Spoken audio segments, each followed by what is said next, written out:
tenzende tungamire mukati mezviedzo mananda andibata ndimwino dombo ndiwike ndimwi mutungamire tenzende tungamire semana onyaradzwa unganyara nyanza mananda anomunzwa kana matinyarara emwete tenzi wenyanza tenzini tungamire apo ndasvika nyanza mananda ondishisa andichienda zororo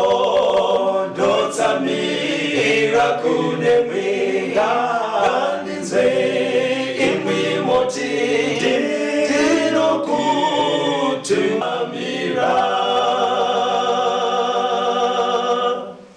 Kwaziwai vateereri, tinomuchingamidzai kuchirongwa The Second Coming of Christ chamunopiwa naPastor Gift Rewards vekuNorth Zimbabwe Conference of the Seventh Day Adventist Church pamwe chete naPastor Caston Betera vekuEast Zimbabwe Conference of the Seventh Day Adventist Church. Mustudio nhasi tina Shailet Chakabveyo ndiye ari kutiisira musign language. Fundisi kwazai vateereri. Vateereri tinokuchingamidzai.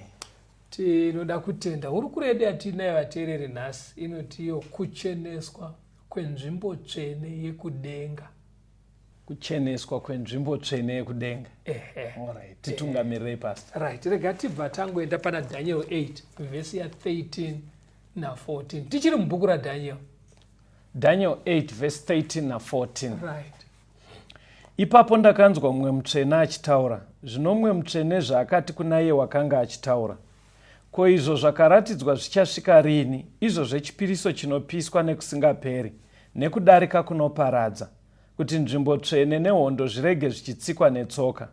Akati kwandiri, kusvikira madekwana namangwanana ane zviuru 2,300, ipapo nzvimbo tsvene ichanatswa. Right. Daniel ari kutaurirwa nengirozi nemutumwa Gabriel panapa. Yes. Ari kuudzwa nezvenzvimbo tsvene. Right. Kuti ichanatswa. Now, nyaya yenzvimbo tsvene iyi, toda kuti murangaridze vateereri nekuvaverengera Matthew 24 pavhesi ya 15. Matthew 24 verse 15. Nzvimbo tsvene iyo yakataurirwa Daniel naGabriel. Yes. Jesu akaitaura futi. Okay. Matthew 24 verse 15. Naizvozvo kana muchiona nyanga dzekuparadza yakarebwa nemuprofita Daniel imire panzvimbo tsvene, anorava ngaacherekedze. Saka urikuona kuti Jesu ari kudzokorora kutaura futi pamusoro penzvimbo tsvene. Okay. But ari kutaura kuvatendi kureva kuti nekwatiri isu nhasi kuti zvakakosha kuti tidzidze tinzwisise pamusoro penzvimbo tsvene yakataurirwa Daniel nengirozi. In other words, vateereri mufundisi vari kuti chikonzero tiri kudzidza bhuku raDaniel, iye Jesu pachake akati kana muruda kunyatsoziva zvemazuva ekupedzisira verengai bhuku raDaniel. Ndobva apa chaanongedzera achiti nzvimbo tsvene. Mukudzidza kwatati tichita bhuku raDaniel, shuwawo kuna Daniel chapter 8 verse 14 ne13 kuri kutaurwa zvenzvimbo tsvene kuratidza kuti ndofunga taapa the right place patiri kunzi naJesu tendererai muzive zviripo. Saka tiri kuramba tiri kudzidza nyaya iyoyi. Famba yenyu. Saka regera tipese background kunzvimbo tsvene tidzokere kuna Isaiah 53. Isaiah 53 verse ya 5 na 6. Isaiah 53 verse 5 na 6. Asi wakakuvadzwa nekuda kwekudarika kwedu, wakarwadziwa nekuda kwezvakaipa zvedu. Kurohwa kwakatiigira rugare kwakanga kuri pamusoro pake, takaporeswa nemavanga ake. Isu tose takanga takarashika semakwai, takatsauka mumwe nemumwe nenzira yake, asi Jehovha wakaisa pamusoro pake kuipa kwedu kwose. Ari kutaurwa panapa ndiKristu akafanoprofitwa naIsaiah. Yes. Vaiprofita zvekufa kwaJesu. Kuti Jesu paakazofa pamuchinjikwa, akafa panzvimbo pedu isusu. Exactly. Ndosaka zviri kunzi kukuvara kwake ndokwakaunza kusununguka kwedu. kuti tiregererwe isu. Yes. Akaurawa iye asina chaakatadza, achifa panzvimbo pedu. Ndo matangiro ezano reruponeso, nekuti chitema chofanira kuuraya mutadzi. Jesu achibva ati kwete, denga richibva rati kwete, taronga substitute yekuti mutadzi asafe, akareurura, akatendeuka, akabvuma. Iyi substitute. Right. Thank you. Jesu afa kudaro haana kuramba ari muguva nanhasi sezvakaita vana David nana Abraham. Hebrews 8 verse 1 na 2 na Hebrews 9 verse 11 na 12. Hebrews 8 verse 1 na 2. Zvino shoko guru pana izvozvi zvataurwa ndiro kuti tine muprista mukuru wakadai wakagara kurudyi rwechigaro choushe cheumambo kudenga, iye mushumiri wezvinhu zvitsvene newetebhenekeri chaiyo yakamiswa naShe isina kumiswa nevanhu. Hebrews 9 verse 11. Asi Kristu akati asvika ari muprista mukuru wezvinhu zvakanaka zvinozouya, akapinda nepatebhenekeri yakapfuura pakukura nepakukwana, isina kuitwa namaoko, ndiko kuti isati iri yekusikwa kuno. Haana kupinda neropa rembudzi kana remhuru, asi neropa rake chairo, kamwe chete zvikapera panzvimbo tsvene, akatiwanira rudzikinuro rusingaperi. Saka pari kunzi Jesu afa sechipiriso chezvivi zvataurwa kuna Isaya. Yes. Azomuka akabva pachimiro chechipiriso chezvivi, ndobva anotora chimiro chemuprista. Ndokuchisimuka ndamuprista aipinda panzvimbo tsvene aine ropa. Jesu akaenda manje panzvimbo tsvene chaiyo yekudenga, chaiyo neropa rake iye manje, kwete rembudzi. Ndo raakanoshandisa, raakanoprezenda pamberi paBaba kuti isusu tidzikinurwe. Anditi wazviona? Saka ngatibatei tidzokorere imwe pfungwa iri pana Leviticus 18 pa 24.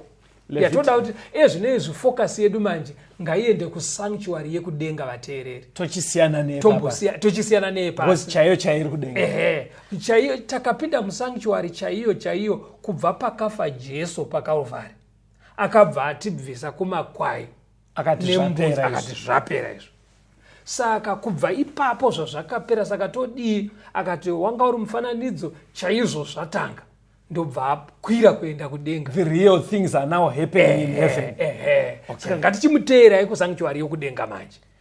Leviticus 18:24. Regai kuzvisvibisa kune chimwe chinhu chaizvozvi, nekuti vahedheni vakasvibiswa nezvinhu izvi zvose. Panapa tiringonotora pfungwa iya yekuti chitema pachiri chinosvibisa. Saka chinokanganisa munhu naMwari akanga aita chitema anobva asviba. Kuti achene chitema chinofanira kubva. Saka ndo chakabviswa nekufa kwaJesu. Ndo zvaakatakura kuenda nazvo kusanctuary yokudenga. Saka mukunzwisisa uku, musanctuary yokudenga izvozvi mune tsvina, muri kusvibiswa nezvitema zvevese vari kutendeuka, vari kureurura. It's like zviri kutransferwa kusanctuary chaiyo iri kudenga.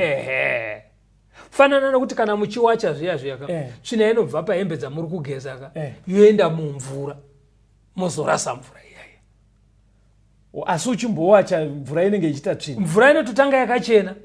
Painenge muchiwacha paya inenge ichidoina kubvisa kwainoita tsvina, inenge ichitotora tsvina iyaya. Mufananidzo wenyuka kana ndiri kunzwa zvakanaka, mukuti patinotendeuka tichireurura tiri kuchena isusu. Sanctuary yekudenga ichitora tsvina iyaya. Iyo ndo iri kusviba. Ari kuuta basa rese rekuwacha iri ndiJesu nerufu rwake. Aiwa, apa vateererika panofanira kuti pajeke kumunhu wese apa. Kuti process iri kuitika iyi, mufundisi vari kuedza kuirerutsa, yakafanana newe paunowacha. Kuti iwe hembe ndo ine tsvina, ndo iri kumirira isu vatadzi. Mvura iyi iri mudhishi ndo kusanctuary. Ari kuwacha ndiJesu. Saka patinobvuma zvitema zvedu tichireurura, iye achitireverera pamberi paBaba, zvivi zvese zviri kunosara mumvura inova sanctuary yekudenga. Saka kureva kuti hembe inozopesira yachena, asi mvura yasviba. Inini pandijekerwa ndinzwisa kuti iyo sanctuary yekudenga inongonzi inosviba, inenge yasviba sei, inini pandiitira pajeka. Saka Jesu kana apedza basa rake raari kunzi akaenda kurudyi kwaBaba, ari kutireverera, kana apedza basa rake, sezvaiitwa nemuprista mukuru kwaIsraeri. Aibuda nezvitema pazuva riya remusi wa10 mwedzi wechiseveni zuva 1 riyari. Aibuda nezvitema zvese zvanga zvichiungana musanctuary. Saka Jesu achabuda nezvitema zvese musanctuary yokudenga. Zvese izvi ari kushandisa ropa rake. Muprista mukuru aishandisa rembudzi. Iye Jesu zvese izvi kubva paKalvari ropa rake iroro ndoro ari kungoshanda naro kuzvitora zvivi kubva pamutadzi kuenda nazvo kusanctuary nekuzobuda nazvo musanctuary. Iropa rake iroro because harichepe ayo. Haripere simba raro. And saka achabuda nazvo musanctuary. Paanobuda imomo apedza basa rake pane zvichadeedzerwa.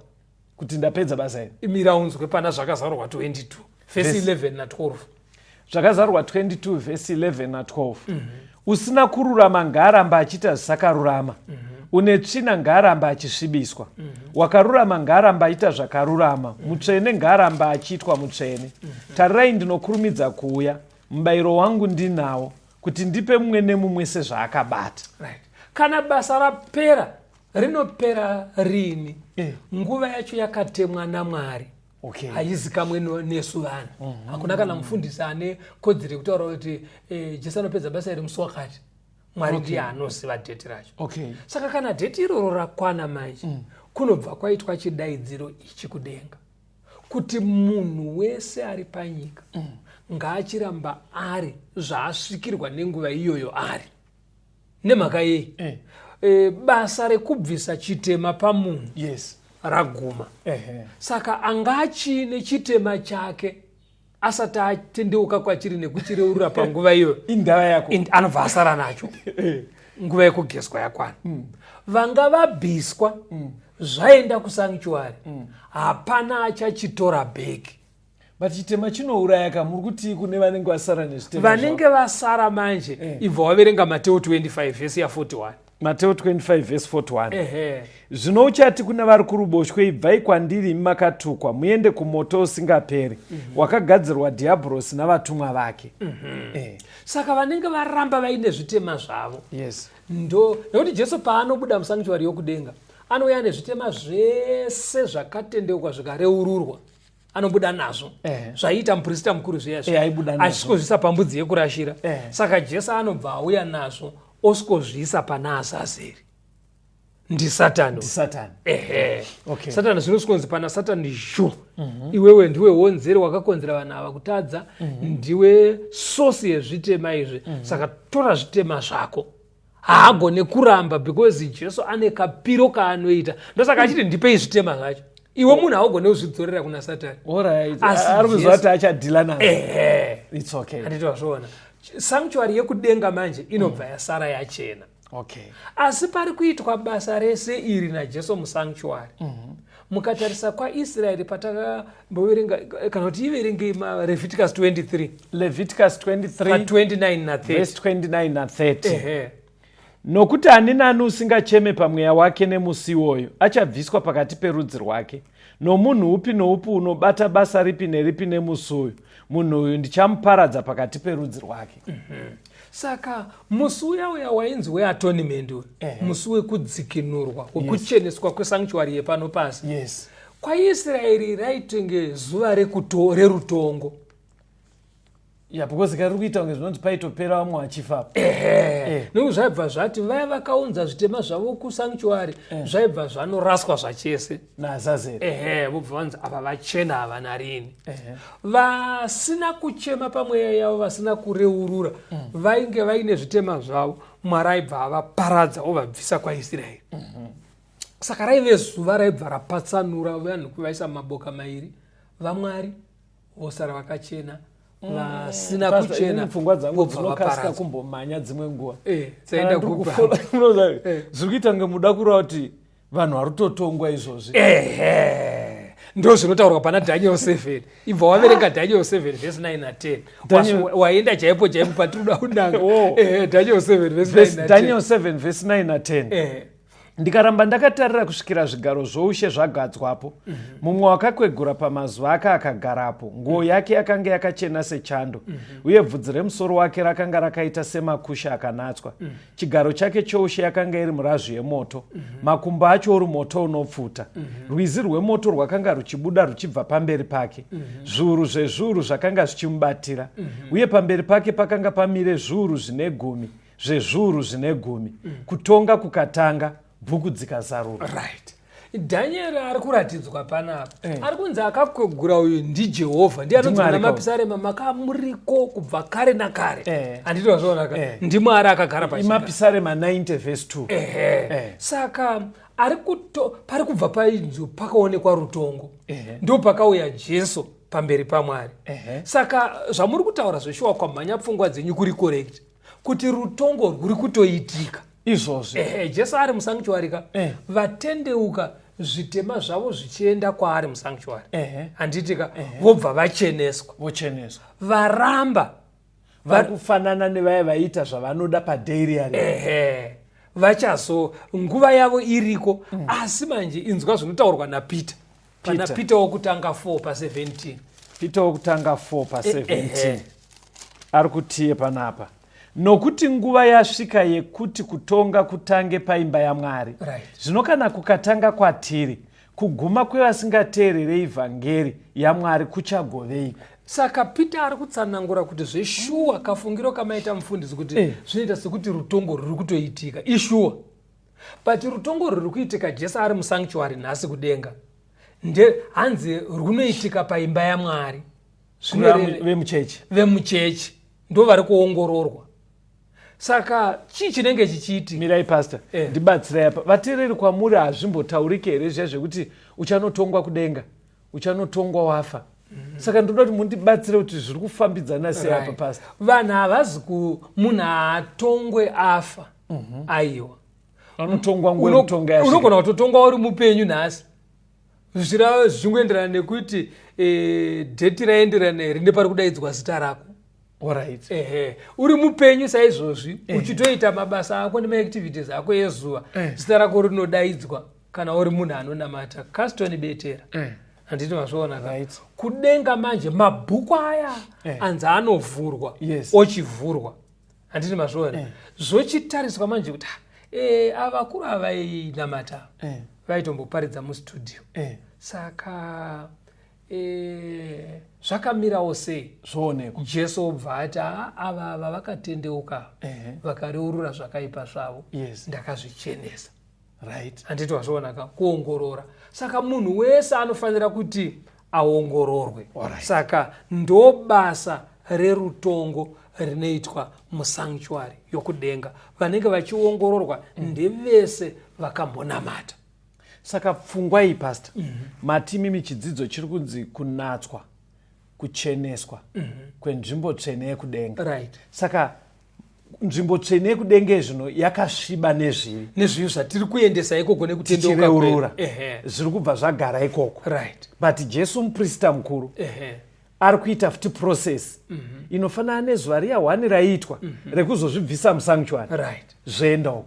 Paari kuita izvozvo vari panyika tofanira kuva tichireurura. Tofanira kunge tichireurura. Very good. Ndo process dziri kuitika panguva imwe chete.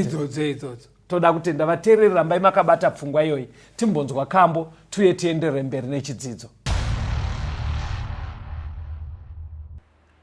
This world is full of heartaches, but joy will come at last. Through Jesus Christ who suffered and died, we will reign forevermore. There will be joy forevermore, wonderful joy forevermore, glorious joy beyond, way beyond compare. Marvelous joy, sufficient joy, all will be sweet in that fair land. Glorious joy beyond the blue. I seek for just an abundant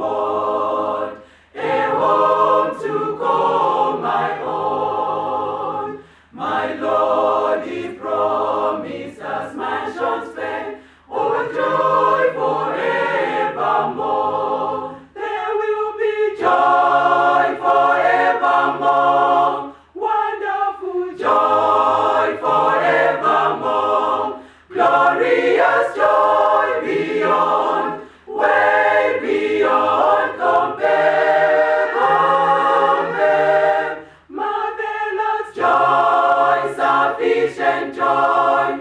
All will be sweet in that fair land. Glorious joy beyond the blue. Tinomuchingamidzai vateereri tichienderera mberi nehurukuro yedu kucheneswa kwenzvimbo tsvene yekudenga. Tiverengere mufundisi kuna Daniel 7 vhesi ya 10 dzokororai vhesi iroro. Daniel 7 verse 10. Rwizi rwemoto rwakanga ruchibuda ruchibva pamberi pake, zviuru zvezviuru zvakanga zvichimubatira, uye pamberi pake pakanga pamire zviuru zvine gumi zvezviuru zvine gumi. Kutonga kukatanga, bhuku dzikazarurwa. Daniel akaratidzwa rutongo ruchiitika. Yes. Rutongo urwu ruri kuitika kudenga. Right?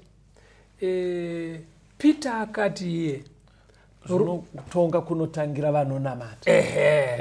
Ndo vanenge vachicherechedzwa kuongororwa mabasa avo kuti rwodzi zvaaiparidza mustudio mararamiro ake anokodzera here kuti awane upenyu usingaperi. Ndo zvinenge zvita asi hanzi manje hapabvunzwe rwodzi kana mukoma wake kana kuti indobvunzwa kuti habetera ndimaishanda naye zvingaitira kuti aende kudenga. Obviously kandongoti uyu mupinzewo mufana wangu handitowazvona kushanda chii hanzi mabhuku manje ndo anovhurwa. Iwone ngosiko isi tinenge tisiko kunovhurwa mabhuku. Saka toda kuti titarise manje. Saka pane pachinzi pastor zvinhu zvacho zvoita kunge kuconfuse.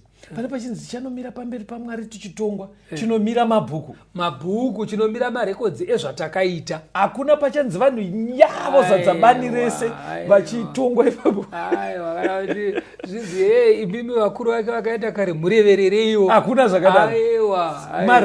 Marekodzi anoshanda varipo wanzwa kuti ndiwa nani. Kuna Mwari Baba ndiye mutana wekare.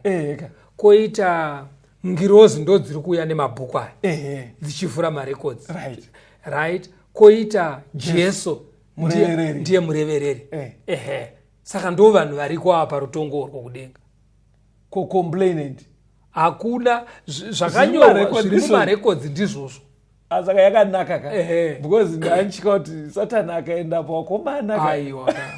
It's okay. Apa hakwana marekodzi Jesu naBaba. Alright. Hapana kutsanangura kwaunoita unomiririrwa nezvakanyorwa mumabhuku. Hapana kuti utsanangure chii. Chimira tinzwe mabhuku acho manje. Zvakazarurwa 20 verse 12. Zvakazarurwa 20 verse 12. Right. Ipapo ndakaona vakafa vaduku nevakuru vamire pamberi pechigaro cheushe. Bhuku dzikazarurwa, neimwe bhuku yeupenyu ikazarurwa. Vakafa vakatongwa nezvakanga zvakanyorwa mubhuku sezvavakabata. Pari kunzi bhuku dzikazarurwa. Muchirungu kuti books. Iplural. Zvoreva kuti it's more than one book. Pane mabhuku akawanda. Right. But rimwe racho ranzi bhuku reupenyu. Ndo rakaita sei iri. Zvakazarurwa 21 verse 27. Rinonzi bhuku reupenyu. Mukati maro hamungatongopinde chinhu chinosvibisa kana chinonyangadza kana chine nhema, asi avo bedzi vakanyorwa mubhuku yeupenyu yekwayana. Saka mukati meguta raMwari rekudenga hamupindi chinhu chakashata imomo. Muchapinda chete vanowanikwa mazita avo ari mubhuku reupenyu. Saka bhuku reupenyu nderevapona kai? Nderevapona manje. Right. Asi toda kuti munzwise chimwe chinhu. Munhu wese akambonamata zita rake rinobva rangoendewa mubhuku reupenyu. Dzokorei. Munhu paunongotanga kunamata Mwari wekudenga zita rako rinobva ranyorwa mubhuku reupenyu. Zvakusiyana futika nezvemei muchiti kunotongwa because kana ratomoka tapona futi. Inzwaka. Kuna achazosara arimo mamwe achibhiswa mubhuku racho futi. The final list inosara irimo ndoye vachapinda muguta raMwari. Okay, all right. Thank you. Ndazopabata vateereri, mufundisi vari kuti munhu wese akambonamata zita rako rinoendwa mubook of life. Right. But vari kuti pamberi apo ndofunga vachatidzidzisa. Right. Pane final list ichazoitwa yebook of life yekuona kuti mazita anokodzera kusara arimo ndeapi. Right. Thank you, Pastor. Reka timbonzwa rimwe bhuku futi Marakai 3 verse 16 ubva waibata naJeremiah 17 verse 13. Okay. Malachi 3 verse 16. Ipapo vaitya Jehovha vakataurirana. Jehovha akateerera akanzwa. Bhuku yekurangaridza ikanyorwa pamberi pake. Nekuda kwevanotya Jehovha vachirangarira zita rake. Jeremiah 17 verse 13. Imi Jehovha, tariro yaIsraeri, vose vanokurashai vachanyadziswa. Vanotsauka kwandiri vachanyorwa muvhu, nekuti vakarasha Jehovha, iro tsime remvura menyu.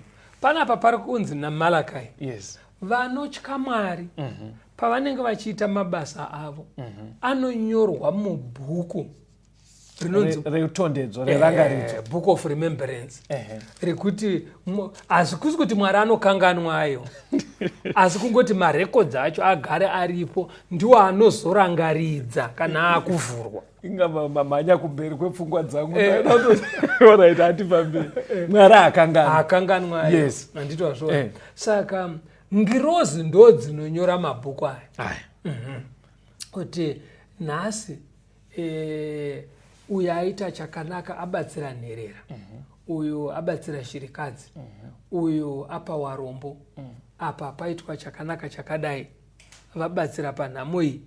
Zvese izvozvo zvinoitwa nevanonamata zvinonyorwa mubhuku rerangaridzo. Saka munhu wese arimoka pastor.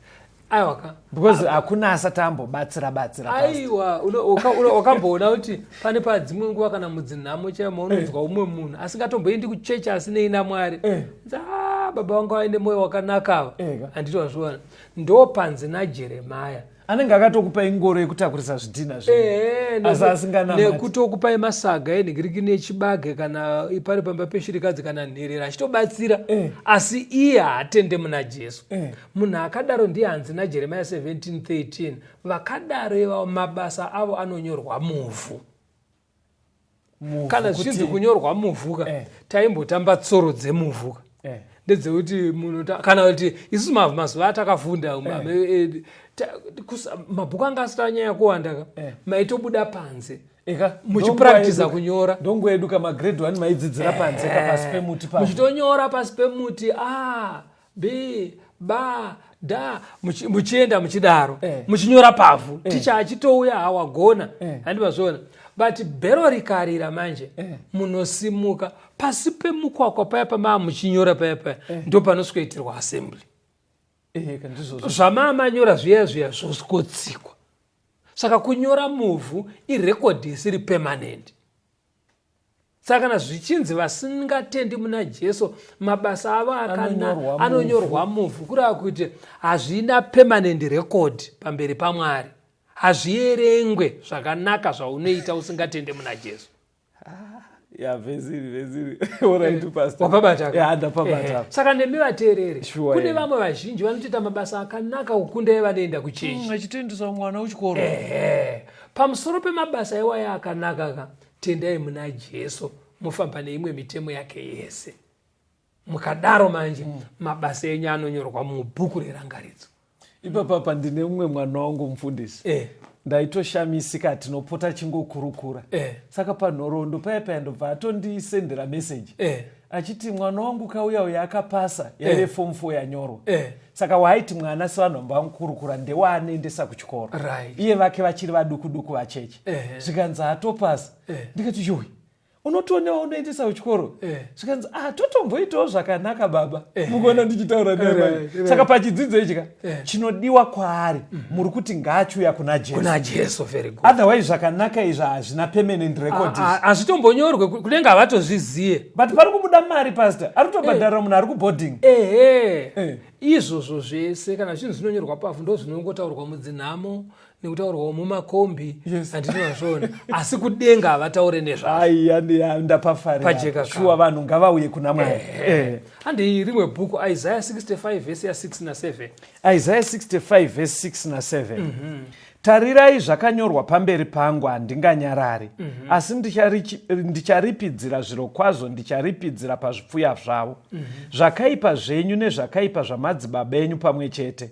Vakapisa zvinonhuhwira pamusoro pamakomo nekundimhura pamusoro pezvikomo. Naizvozvo ndichatanga nekuvayerera mabasa avo pazvipfuva zvavo, ndizvo zvinotaura Jehovha. Hanzi tarisai zvakanyorwa pamberi pangu.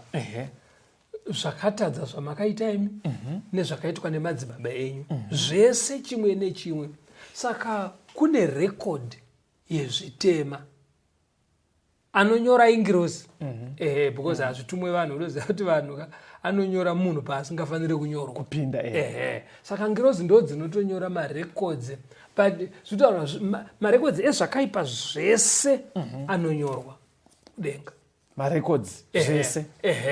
Saka matimi kunonyorwa mabasa akanaka. Mabasa akanaka evatendi anonyorwa mubhuku rerangaridzo. Mabasa akaipa akanaka evasingatende pavhu avatanga kunamata vese mubook of life. Right. Saka ndo zvinoshandiswa naMwari pakutonga. Then munhu wese akararama akaipa neanonamata asingatendi neanotenda, zvakaipa zvavo zvese zvinonyorwa murecord of sin. Ndo yataurwa kuna Isaiah. Ndo yatanzwa. Uri kuona mutsauko wacho kuti mabasa emunhu asingatendi pavhu kureva kuti kudenga hatinei nawo, asi zvakaipa zvese mubhuku zvinonyorwa pavhu kana munhu asinganamata. But pari fere Mwari ari kuita kunge arida kungodhila nesu nezvitema zvakanaka izvo oita kunge ari kuiginowa. Aiwa, unoziva zvazvinoitaka kuchikoro chero munhu ari brilliant sei achigona zvekutorisaita mapoema. Manzwa here nyaya yangu? Sorry, handisi kuita kunge ndiri kuchallenge Mwari ba. Ndiri kuti kweivo Mwari zvakanaka zvemunhu asinganamate vari kunyora muvhu havanyore kudenga, asi zvakaipa zvesemu munye vobva vada rekodhi yacho kwavari zvichashandiswa manje.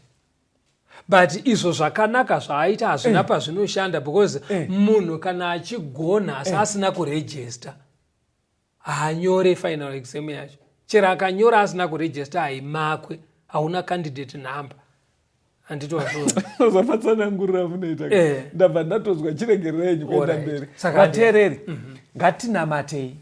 Mabasa akanaka atiri kuita takafanana nemwana wechikoro ari kugona achitometsidzesa achigona, but haana candidate number, haana kurejista. Saka hazvina zvazviri kubatsira. Fambai pasi. Mabasa akaipa anonyorwa anosanganisa aya Mateo 12 verse 36 na 37. Mateo 12 verse 36. Ndinoti kwamuri shoko rimwe nerimwe risina maturo rakarebwa nevanhu vachazvidayirira pamusoro paro nezuva rokutonga, nekuti nemashoko ako ucharuramiswa uye nemashoko ako uchatongwa. Saka zvinonzi zvatinotaura nemiromo yedu anogona kuva makuhwa, kunogona kuva kupupura nhema, kureva vamwe, muchitaura zvakashata zvese zvinotaurwa nemunhu zvinorekodwa nengirosi murecord of sin. Right. Anditozvona zvimwe zvinorekodwa futi 1 Vakorinde 4 verse 5. Ko ukazotako jokes ndanchitamba hangu, asi zvine zvatorekodwa hazvidzimwe ndekuti handanchitamba hangu. Anditozvona zvinotodzimiswa nekutendeuka, kwete kuti jokes. Aiwa, zvinodzimiswa kuna Jesu. Kunoti kuna Jesu ndatadza paya ndachitaura zvisiri izvo. Pastor, zvinhu zvamutaura mune muda kuvharira vanhu vakawanda kuti vasende kudenga. Handisi ndinovhara kastori iko Bhaibheri handitiri kudzidza mukati meshoko kutojekesera vanhu. Unoziva kudzidza kwatiri kuita ukoko munhu anobva atoona kuti maitira ndosita aya handiyo. Ngatifambei. 1 Vakorinde 4 verse 5. 1 Corinthians 4 verse 5. Saka regai kutonga chinhu nguva isati yasvika, kusvikira Ishe auya. Iye uchaburitsa pachena zvinhu zvakavanzika zverima nekuratidza mifungo yemwoyo. Ipapo munhu mumwe nemumwe ucharumbidzwa naMwari.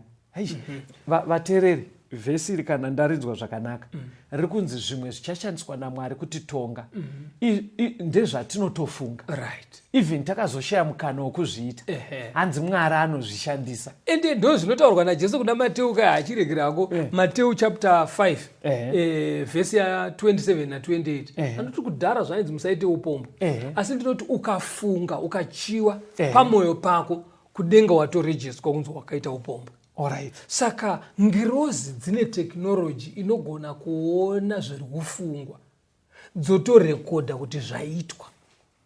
Andazvona.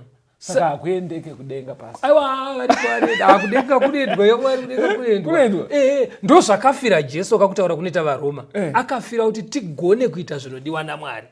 ndosaka ari musanctuary saka chii pastor chinenge chichinyatsomezheswa chaizvo kuti zvinhu izvi zviri kufamba so chinomezheswa manjeka ndanzwa muchiti zvawakafunga zvawakataura zvine zvichipimwa nei zvandakataura verenga James unzwe chapter 2 verse 12 zvine zvichipimwa nei pastor because kuti tizoti wataura zvakapotsa pane papimwa nei James 2 verse 12 taurai uye itai sevanhu vachazotongwa nemurayiro wokusunungurwa. Saka mutemo waMwari pamirayiro negumi ndio unoshandiswa kumhesha. Tikaitiro kari kuita mufundisi uyu ndiko here aiwa nemurayiro vagona. Amai ava aiwa vagona. Zvichishandiswa mutemo waMwari. Mirai pastor. Batanzai nepfungwa iyi. Pane vhesi randinaro panapa.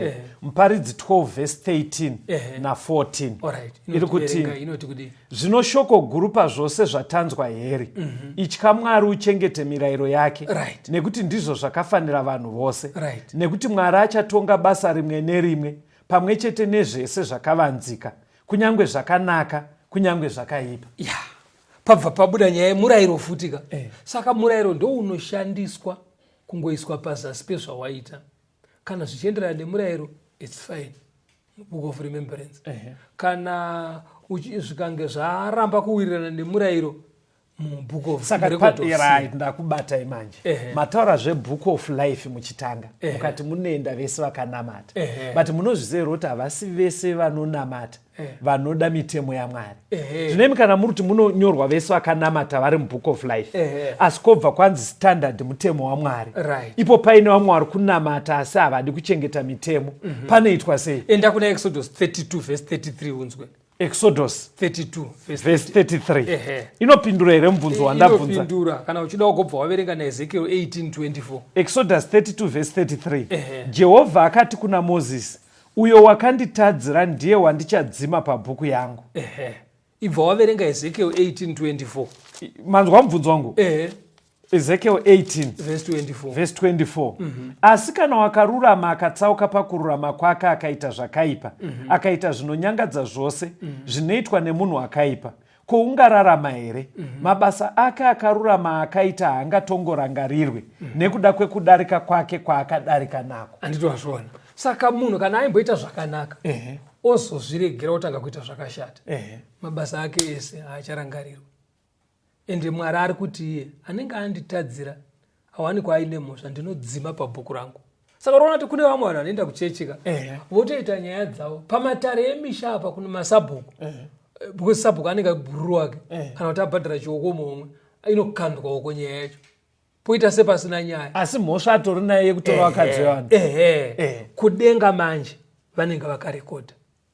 Kune tumwe tukomana chero tunotoenda kuchechi akanoshanda adeployiwa kwamupandawana nebasa, anomitisa mwana wavanhu ikoko, obva atiza oendeswa nebasa kuhwange, anobva ati nya, obva atochinja foni.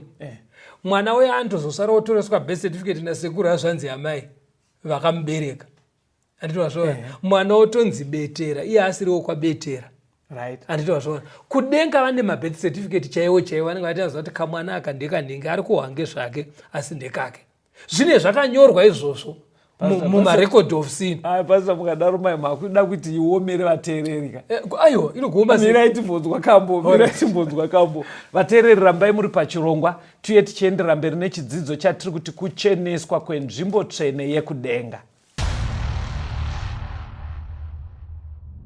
Muri vatumwa vaJesu Kristu, kwese kwamunofamba munyika, daidzirai ari kuuya, kuti nyika igoponeswa.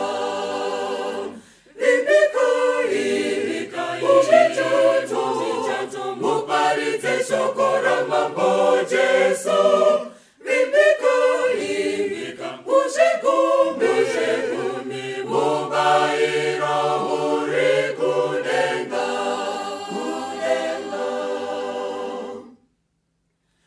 Munhu akanzi ave murindi wezvinhu zvese zviri munyika, kana tikavimbika kuna She, iye achatikomborera.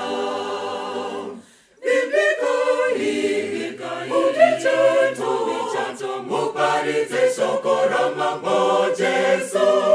Vipika imbika muzvigumi mubairo uri kudenga.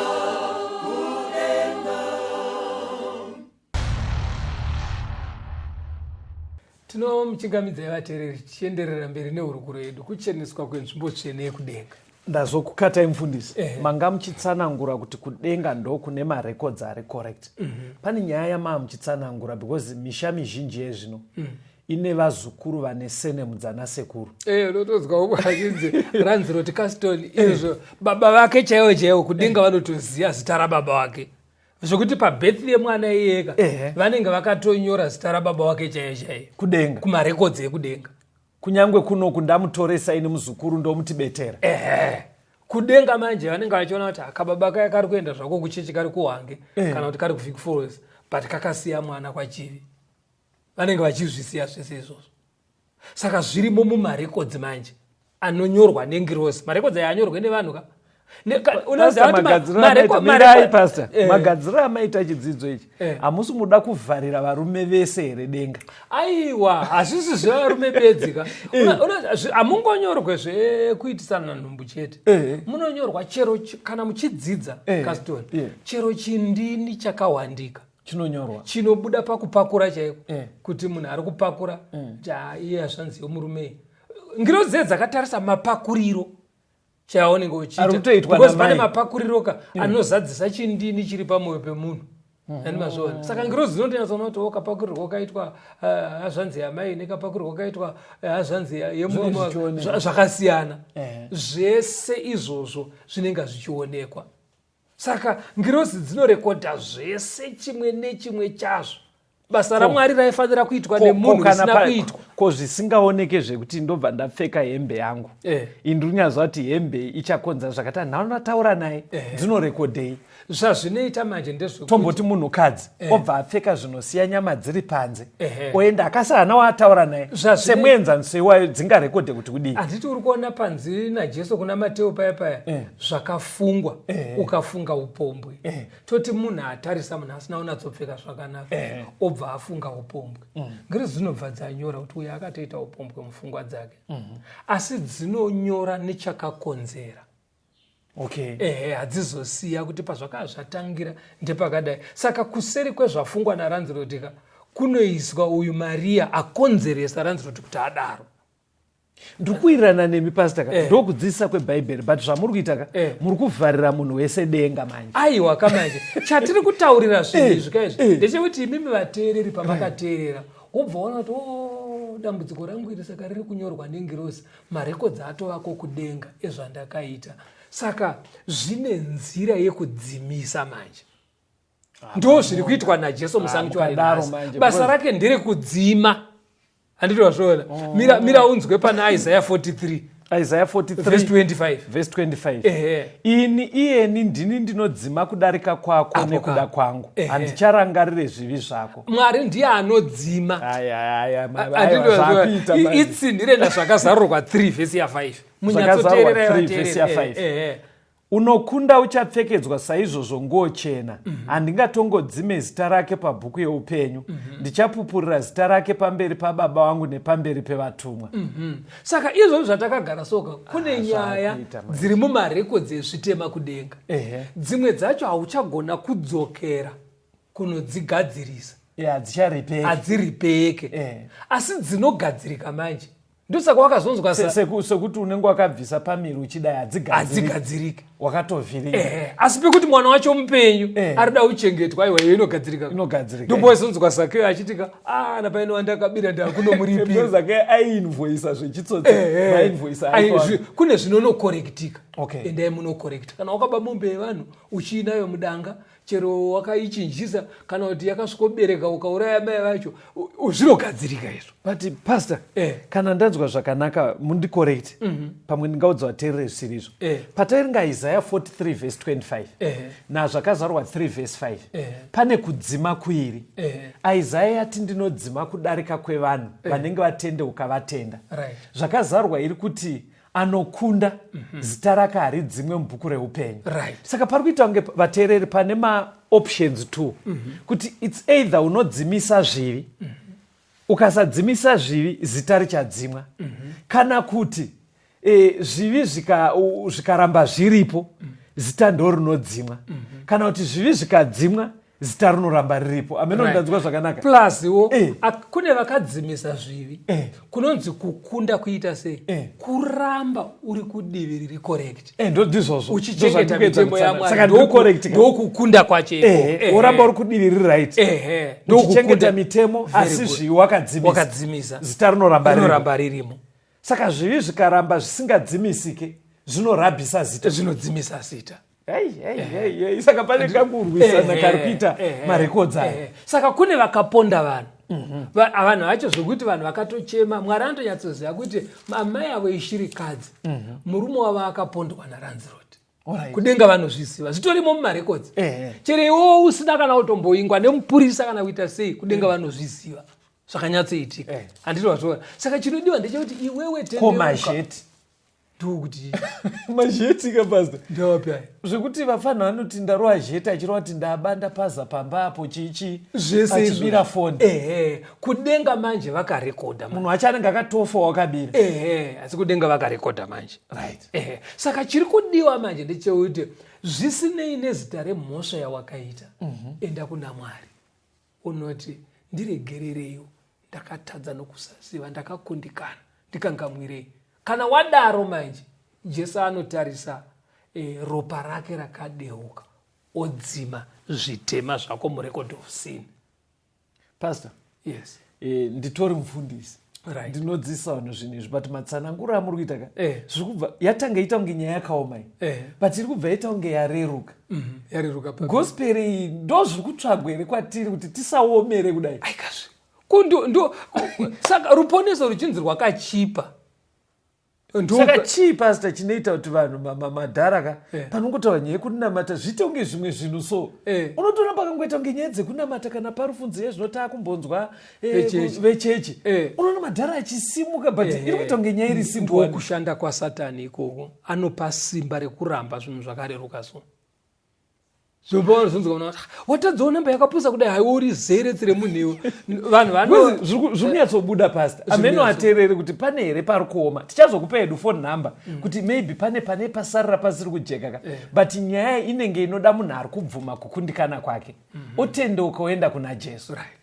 Obva afamba kusaidi riri correct. Saka ndo rutongo ruri kuitika.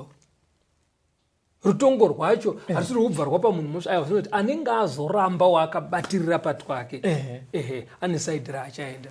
Inzwa kana basa iro rirapera zvakazarwa 22 verse 12 inoti kudi. Zvakazarwa 22 verse 12. Uiverenge navaHebrew 9:28. navaHebrew 9:28. Zvakazarwa 22 verse 12. Tarirai ndinokurumidza kuuya, mubayiro wangu ndinawo kuti ndipe mumwe nemumwe sezvaakabata. Right. Tobva taenda Hebrews 9 verse 28.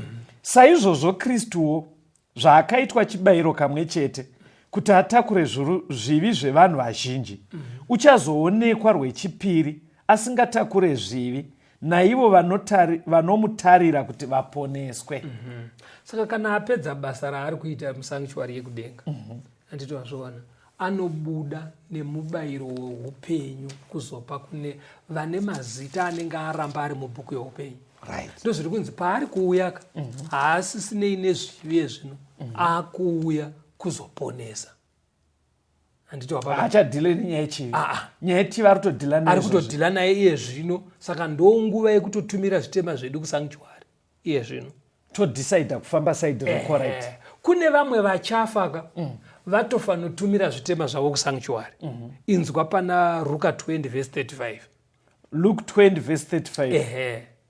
Asi avo vachanzi naMwari vakafanira kuwana nyika iyo nekumuka kwavakafa. Ivavo munhu toti nhasi nekutenda kwandinako ndosvika pakufa ndakabatirira pane zvinodiwa naMwari. Right. Hanzi ndakafa kudaro Mwari achati basa rekudenga remusanctuary rapera, ndinonzi ndakafanira kuwanikwa parumuko rwekutanga, kuwanikwa kupinda muupenyu husingapere hunopindwa nekumuka kubva kuvakafa. wokurwa kuti wafako but nyaya inogona kutosara ichitambwa zvakanaka usipo. Fair. Marekodzi akachengetwa kudenga. Uchamuka inzwapo zvakazarurwa ichitsigira nyaya iyo. Alright, ndoida kubvunza mira ndoerenga hangu zvakazarurwa 20 vhesi ya5 na6 osovhunza mubvunzo wavo. Vamwe vakafa havana kurarama kusvikira makore ane 10 apera. Ndiko kumuka kwekutanga. Munhu anomugove pakumuka kwekutanga wakaropafadzwa. Mutsvene. Rufu rwechipiri haruna simba pamusoro peivava. Asi vachava vaprista vaMwari nevaKristu. Vachabata ushe pamwe chete naye makore ane 10. Ungoida kubvunza kuti achimbotsanangurai panapa pari kunzi panouya Jesu. Yes. Vanhu vakafanirwa nemubayiro weupenyu husingaperi. Kana vanga vakafa vanomuka. Right? Asi vamwe vasina mugove paupenyuyo havamuke. Hanzi vanombosara vakafa for 1000 years. Kwe 1000 years. Saka ndo pavanozomuka. Saka kumuka kune kumuka kuviri vateereri. Right. Kumuka kwevakarurama. Vakaregererwa vakatumira zvitema zvavo kusanctuary. Right. Vofa vacheneswa neropa raJesu. Vanomuka parumuko rwekutanga.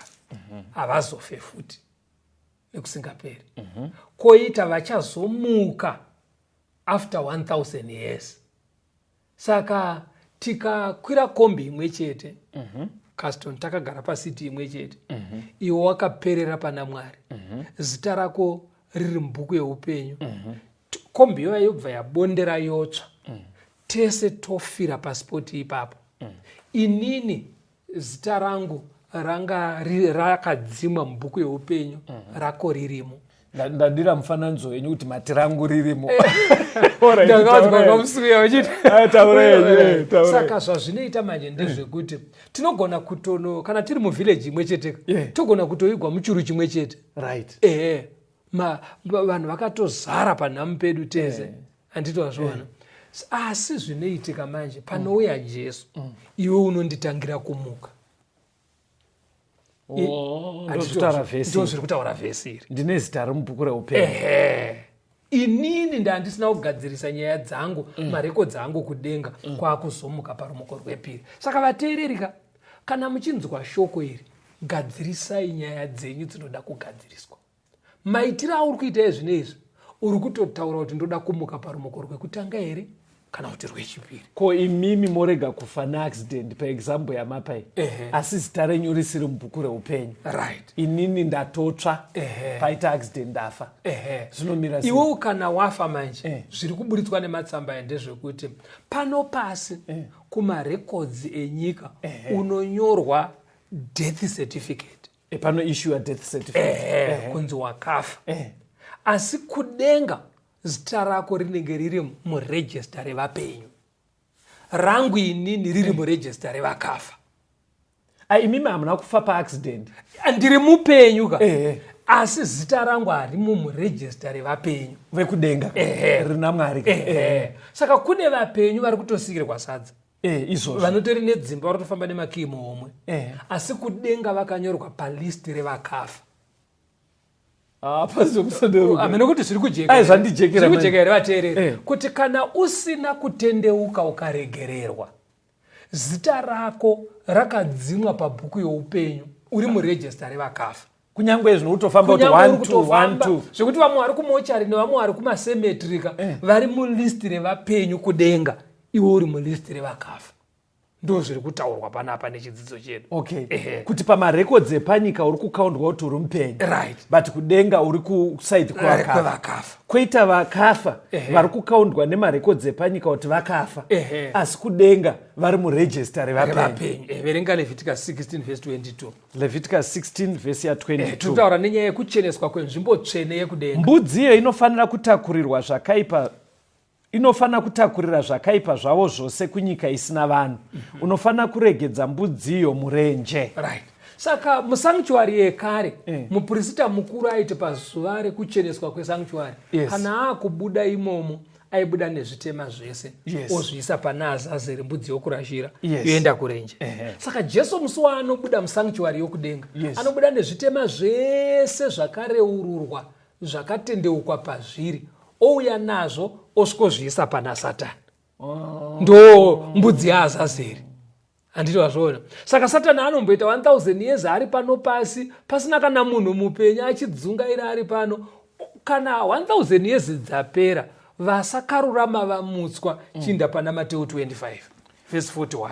Ndine mubvunzo kana ndapedza kuverenga. Alright. Zvino uchati kune vari kuruboshwe, ibvai kwandiri imi makatukwa muende kumoto usingaperi wakagadzirwa dhiabhorosi nevatumwa vake. Right. Mubvunzo ndio kuti aiwa ndazonzwisisa usi mubvunzo kuti pamama pa ngwese inde ndakakutaimira kuti mukuru uyu ari kupa chidzidzo chekuti kucheneswa kwenzvimbo yekudenga nzvimbo tsvene yekudenga zviri papi. Right. Saka ndazozvibata kuti zvitema zvatinoreurura pazvinoenda kudenga zviri kusvibisa kudenga. Right. Jese zvino rutongo ruri kuitika. Right. Achitireverera zvitema zvese zviya zviri kureururwa achazozvibvisa kudenga zvoiswa pana Satani. Right. Kureva kuti nzvimbo yekudenga yachena manje. Varamba nezvitema zvavo ndo vanenge vainazvo pano pasi voramba vari murejista rekufa. Aiwa panditire. Right. Saka kana zvadaro nzvimbo yekudenga nzvimbo tsvene yachena. Satani manje akuchinoparadzwa nemoto wakagadzirirwa izvozvo. Kune moto wakatogadzirirwa kupisa chitema nekupisa Satani mweya wakaipa nengirozi dzake mweya yakaipa. Asi nerombo rakaipa kune vanhu vane shunguo dzekuda kunotsva nemoto usina kunge wakagadzirirwa ivo. Moto uyu wateereri hanzi wakagadzirirwa Satani nengirozi dzake. Asi kune vamwe vari kurarama mararamiro kuti ndoda kutonounzwawo moto iwoyo kuti unoita sei. Saka moto iye zvino hausi kubvira. Aiwa. Vanhu vachatozotsva tichaita chidzidzo chacho. Muzotipa inzwai vateereri kana ndabata zvakanaka. Inini pandanchinzwa mufundisi achitaura chinhu chandiri kuona chiri kubuda apa. Shuwa Jesu akati tiverenge bhuku raDhaniel. Bhuku raDhaniel ndo rataura zvenzvimbo tsvene. Iri kudai kutsanangudzwa nebhaibheri sezvatiri kutungamirwa namufundisi. Zveshuwa ndiri kuonawo zvakakosha mazuva ano ateereri. Kuti tikasaziva nyaya idzi tinogona kuramba tichiita zvechechi tichinamata, but tisiri kutonyatsoziva zviri kuitika mazuva ano ekupedzisira. Mwari ngaatibatsire tizvireurire zvivi zvedu titendeuke. Tine murevereri kuna Baba Kristu Jesu. Ngaarege kupedza basa raari kuita kudenga uchiine zvivi zvako. Zvivi zvese zviri kufanira kuenda kumuridzi wazvo Satani. Ukaramba uine zvivi zvako uchazowanikwa pamoto wakagadzirirwa Satani. Ameno kuti tingakukokei sei kuti muye kuna Jesu vateereri tiite zvekunamata. Onekai vateereri. Tinoda kutenda vateereri. Ngatiendese izvi kwazvofanira kuenda. Jesu achiri munzvimbo tsvene. Zvichiri kugashirika izvino. Tisare tachena. Paanouya tiverengwe pamwe chete nevachapinda muushe hwake. Vane mibvunzo kwamugere ikoko kune hama, kune shamwari, kune vavakidzani vanopinda sangano rama-Seventh Day Adventist. Vaone vanoziva kokuenda nemi kuti mubatsirike. Vamwe vangada kutaura nesu padzinhare kutifonera, kutumira mameseji, matext, WhatsApp 0775 460 175 0775 460 175 kana kuti 0716 452 086 0716 452 086. Mwari akuchengetei tikasangana muchikamu chinoteera. Tenzende tungamirwe mukati mezviedzo mananda andibata ndimwino dombo ndirwigende ndimwimo tungamirwe tenzende tungamirwe semwana onyaradzwa unganyaradze nyanza mananda anomunzwa kana matinyarara emwete tenzi wenyanza tenzini tungamire apo ndasvika nyanza mananda ondishisa andichienda zororo ndotsamira kune mwenga